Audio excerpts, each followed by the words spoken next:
আসসালামু আলাইকুম। আমি আমজাদ।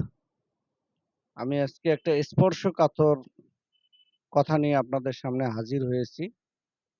মিরপুরে ঘটে যাওয়া শিশু রামিসার যে ঘটনাটি, সেই ঘটনাটা আমার হৃদয়কে নাড়া দিচ্ছে।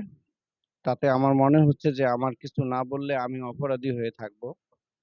যেহেতু আমার ঘরেও মেয়ে আছে, আমার মতো সবার ঘরে মেয়ে আছে, বা মেয়ে থাক বা না থাক, শুধু ছেলে থাক।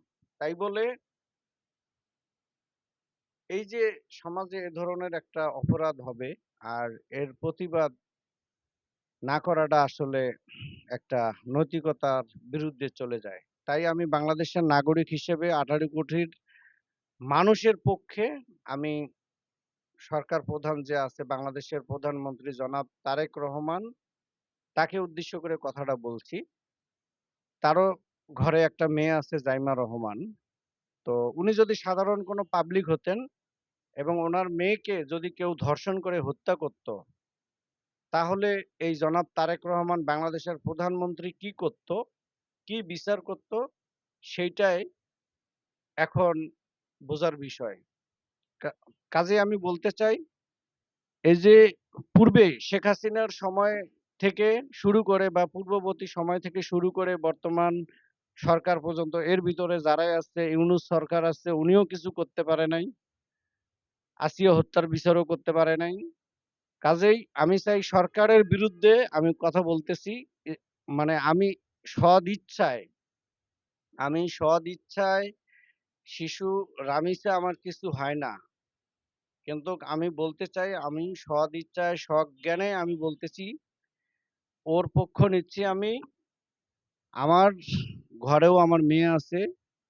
কাজেই এই মেয়ের সম্মান রক্ষার্থে সমাজে এই ধরনের সোহেল রানার মতো দুষ্কৃত বা বিকৃত মানুষের কোনো ঠাঁই হবে না বাংলার মাটিতে। এবং গত সরকারগুলো যে এই ধরনের বিচার প্রক্রিয়া ধীরগতি করার কারণে এই ধরনের মন মানসিকতা মানুষের মাঝে বা এই ধরনের অপরাধ সমাজে বেড়েই চলছে। তার উজ্জ্বল দৃষ্টান্ত হলো এই যে শিশু রামিসার হত্যাকাণ্ড দিয়ে। কাজে আমি বলতে চাই, বাংলাদেশের সরকারের কাছে বলতে চাই যে শিশু রামিসার জায়গায় যদি জনাব তারেক রহমানের মেয়ে জাইমা রহমান হইতো, তাহলে এর বিচারটা কি হইতো সেইটাই এখন দেশের মানুষ জানতে চায়। এবং এর বিচার যদি না করা হয়, তাহলে আমার মনে হয় যে এই আন্দোলনটা দীর্ঘ হবে। আর যদি সরকার এই আন্দোলনে বা সরকার যদি এর বিচার দ্রুত না করতে পারে, তাহলে স্বরাষ্ট্রমন্ত্রীর সম্মান থাকতে থাকতে পদত্যাগ করতে হবে বা করা জরুরি হয়ে গেছে। কাজে আমি চাই বাংলাদেশে প্রত্যেকটা শিশু বা নারী নিরাপদ থাকুক।